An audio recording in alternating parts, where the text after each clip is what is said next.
ஆச்சி அதிரசமா விடுங்க, கையில தட்டி சூடான எண்ணெயில பொரிச்சா அதிரசம் ரெடி. முதலமைச்சரை சந்தித்து வந்த பிறகு திமுகவை விமர்சிப்பது குறைந்துவிட்டது என்ற தாபேகவினரின் கருத்துக்கு பதிலளித்திருக்கும் சீமான், பாஜகவை மட்டும் விமர்சிக்கும் விஜய் காங்கிரசிடமும் அதிமுகவிடமும் பெட்டி வாங்கிவிட்டாரா என கேள்வி எழுப்பினார். பெரம்பலூரில் செய்தியாளர்களை சந்தித்த அவர் இவ்வாறு தெரிவித்தார். நீங்க ஸ்டாலினை பார்த்த பிறகு அப்படின்னா நீ என்ன சொல்லார, ஸ்டாலின் பெட்டி வாங்கிட்டு பேசுறாரு. அப்ப நீங்க அப்படி சொல்லக்கூடாது.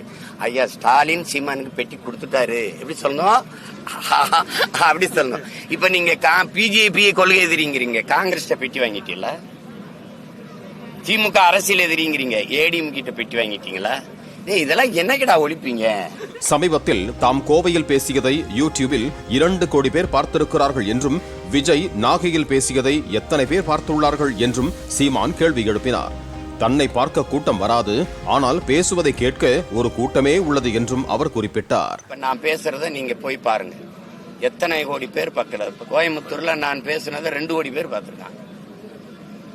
அதே என் தம்பி மாநாட்டில் பேசுறது இன்னைக்கு நாகப்பட்டினத்தில் பேசிட்டு வீட்டுக்கு போயிடுவார்ல, அதை தேடுங்க, எத்தனை பேர் பார்த்திருக்காங்க. ஆச்சி அதிரசமா விடுங்க, கையில தட்டி சூடான எண்ணெயில பொரிச்சா அதிரசம் ரெடி.